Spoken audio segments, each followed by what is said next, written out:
समस्त को नमस्कार। अल्प समय भितर आपण मैंने आसी सहयोग कर प्रत्येक आमर गणमाध्यम बंधु मान धन्यवाद ज्ञापन करुच्ची। जेपरी आमर गुमा नागरिक मंचर आवाहक कहले जे गुमा ब्लॉक रे वर्तमान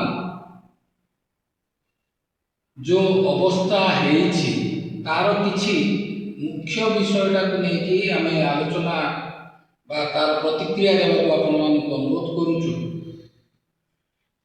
2 दिन तले गुमा गोष्ठी स्वास्थ्य केन्द्र मृत शरीर को सेरंग पर्यंत बुहा गले। चंद्रध्वज चौधरी यासिन बयस 63। तेबे आज आम एक सभ्य समाज में बास करुचु किंतु गजपति जिलार गुमा ब्लॉक जो चित्र आसी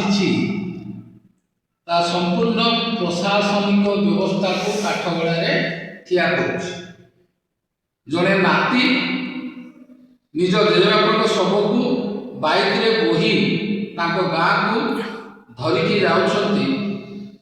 आमर प्रश्न यह कौन विकास प्रकृत चित्र सरकार महाप्रयाण योजना बाट मारण कारण बहुचर्चित 2016 मसीहार से दानमाझी घटना पर पूर्वतन मुख्यमंत्री निर्देश क्रमे जो योजनाटा ओडिशा रे चालू होइतिला आम गुमारे ताहा आमे देखिबा पाइना। डाक्तरखाना जो रोगी मृत हुए ताकू ससम्मान ता घरे पहुँचार एक सांविधानिक मौलिक अधिकार। यह केवल व्यवस्थार विषय नुहे, यहाँ गोटे सांविधानिक मौलिक अधिकार। आज दिन में यह सांविधानिक अधिकार क्षुण्ण हो तेणु आमर कहबार है जे आज गुमावासी तार मौलिक सांविधानिक अधिकार वंचित हो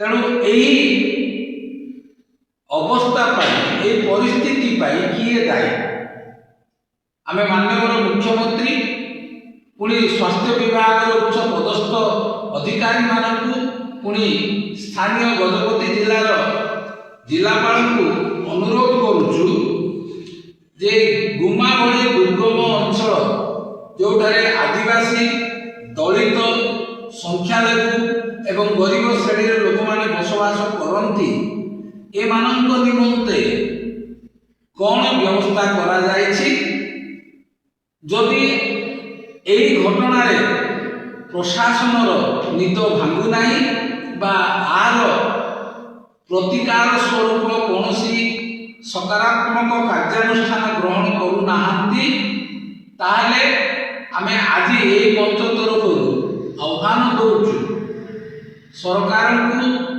जड़े देवाक चाहूँ यथाशीघ्र गोटे महाप्रयाण गाड़ी गुमा को दि जाऊ। कारण आम जानवा पारिचु जे गजपति जिले में केवल 4 ରୁ 5 मात्र महाप्रयाण गाड़ी रही किंतु प्रत्येक गोष्ठी स्वास्थ्य क्षेत्र में उपलब्ध रहा आवश्यक। यदि सरकार न करती आम ब्लॉकवासी को अनुरोध करी आगामी दिन में आर प्रतिवाद तीव्रतर भाव करूँ और राजरास्तार ओह्लैबू। जदि एथिरे कौन प्रकार समस्या हुए से प्रशासन ही दायी।